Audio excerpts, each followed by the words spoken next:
Hey, thanks for having me. Yeah, I want to talk a little bit about what happened last week in professional sports, as it was a significant escalation of action in the fight for racial justice.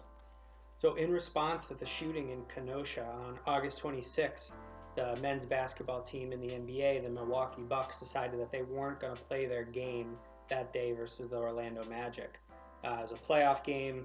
It immediately made huge headlines, kind of an unprecedented thing, and it caught fire across the league.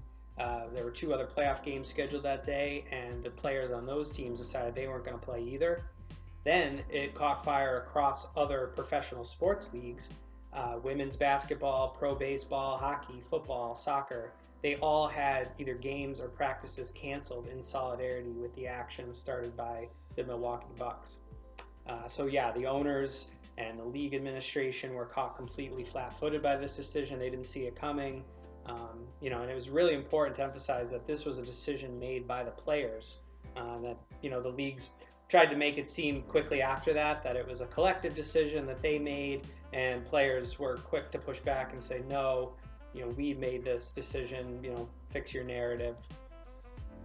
Obviously, the corporate media quickly tried to call it a boycott, not a strike, but it was in fact a wildcat strike, since it's illegal for players to strike. It's written into their contract that they can't. Players have already, in the NBA at least, have already been kind of on edge, being put down into this bubble in Orlando. Team owners obviously did not want to lose profits as a result of the pandemic, so they made this decision to finish out the season by putting all these players down into this one bubble in Orlando, away from their friends and family, and that's adding another element to the strike. Now, the NBA, relative to other sports leagues, has led the way on social justice. They write Black Lives Matter on their courts, and they're allowed to put these league-approved slogans, social justice slogans, on players' jerseys.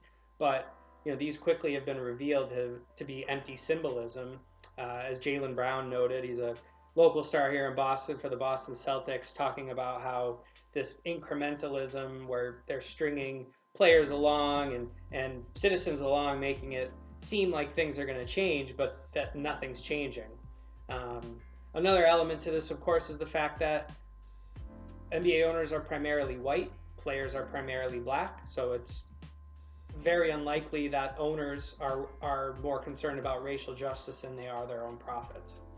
So this is really important, because August 26th, funnily enough, was exactly 4 years to the day that Colin Kaepernick did his peaceful protest where he kneeled before an NFL game for the national anthem.